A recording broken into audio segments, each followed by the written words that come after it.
La crónica de la Ciudad de México está llena de posibilidades infinitas. Siempre hay algo que contar, ya sea de algún personaje, de algún acontecimiento, de alguna calle, alguna leyenda, o de cualquier cosa que merezca ser contada. Son muchos los autores que se han dado a la tarea de ejercer la crónica. Cada época, cada siglo, cada evento cuenta con algún testigo que se aventuró al discurso y a la narrativa de la crónica. En el siglo XX, nuestra Ciudad de México, al igual que otras más en el mundo, sufrieron drásticos cambios sociales y geográficos.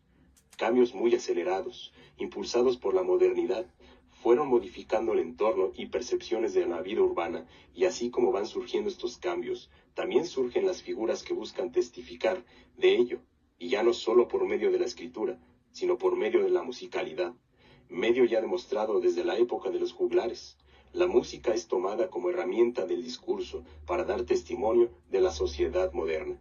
La nueva voz del cronista será la del cantante crítico, la del habitante de la vecindad y del barrio, la del joven inexperto proveniente de los sectores marginales, dejando a un lado al adulto cuasi anciano, venida de las capas medias de la sociedad, aquellas capas de burgueses favorecidos por el milagro mexicano, intelectuales, profesores y periodistas, descendientes de los hijos del porfirismo, o de los que ganaron la revolución que por su edad y estatus social tenían voz y autoridad para describir y construir mediante su escritura la ciudad que habitaban, para dar paso a los jóvenes de los barrios marginales de la ciudad neoliberal, herederos de la lucha de los jóvenes de los años 60, una generación silenciada y reprimida. Entre estas figuras musicales del siglo XX, podemos resaltar a tres figuras representantes de distintas décadas que mediante su música nos han descrito el entorno urbano del que fueron testigos. Y es que los cambios entre una década y otra de este siglo son tan marcados y bruscos que también los podemos notar entre una obra y otra de cada autor. Por orden cronológico, primero encontramos a Chava Flores, mostrándonos al México de la década de los años 50 y 60. Este autor surge como una transición entre la generación privilegiada de escritores y autores favorecidos por el sistema de la primera mitad del siglo. Y aunque su obra prolífica no vio la luz cuando este autor era joven, sino ya siendo un adulto, le dio voz a las clases sociales bajas que estaban silenciadas en las preocupaciones de su miseria. Canciones como Sábado Distrito Federal o La esquina de mi barrio o Mi México de ayer nos cuentan de la ciudad ya entrada a la modernidad a fuerza de querer, pero al cual no todos benefició, y a ellos les tocó sujetarse de sus costumbres de palomilla, vecindad y comunidad popular. El metro, por ejemplo, es mostrado como símbolo de progreso, pero las clases sociales son aún más marcadas. El humor y la nostalgia está presente en la obra de Chava Flores, por una ciudad que ya deja ver las ruinas post-revolucionarias y la entrada grotesca de la modernidad. Sus canciones expresan, de manera directa, la realidad social en que se encontraba la Ciudad de México en la mitad del siglo. La indita vendedora de tamales, las calles empedradas de los barrios, los pregones o el tren de mulitas son figuras que inevitablemente nos provocan un imaginario del que no fuimos testigos.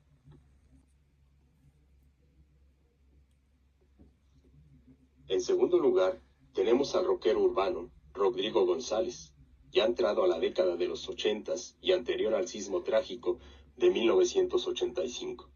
Su retórica y sarcasmo nos dan fe de un México decadente e incapaz de seguir el ritmo de la modernidad. Canciones como Vieja Ciudad de Hierro, o Las Aventuras en el Distrito Federal, o La Balada del Asalariado, reflejan el fracaso social del que la modernidad no pudo rescatar a las clases sociales populares. Rodrigo utiliza figuras alegóricas para narrarnos la realidad de aquella década. Monstruos, olores fétidos, ratas, dragones, alcantarillas, caos, como lo menciona Carlos Monsiváis en su obra Los Rituales del Caos. Ya en la década de los 90, aunque surgidos a finales de 1980, vio la luz el extraordinario material musical de La Maldita Vecindad y Los Hijos del Quinto Patio, llamado El Circo. Cada una de sus canciones narran de manera clara la situación social en que se encontraba la ciudad. El neoliberalismo surge como un segundo aire de progreso, pero no brinda a las clases populares oportunidades de una vida digna. Canciones como El Pachuco nos narran las tribus urbanas surgidas en la ciudad como consecuencia de las crisis. Figuras como el Solín nos muestran a un personaje marginado que encuentra oportunidades al azar gracias a una tira cómica llamada Calimán. Ve en la incertidumbre de la pobreza una oportunidad de sobrevivir. La canción Un poco de sangre es una cruda descripción de las percepciones sociales entre las clases altas y bajas, entre lo lujoso y poderoso y el juego de la miseria encontradas en las esquinas de la ciudad. También en la canción Mare, Maldita Vecindad, da cuenta del fenómeno de la migración provinciana a la Ciudad de México y los contrastes entre el monstruo urbano y el campo.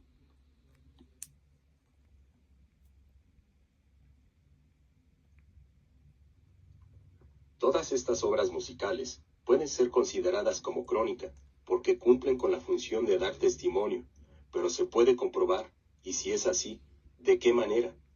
Para ello se recurrirá a modelos de análisis literario ya establecidos, como el de Vladimir Prop y su morfología del cuento, o la de Joseph Campbell con su obra El héroe de las mil caras, y también por medio del esquema actancial que desenmarañan la narrativa del cuento.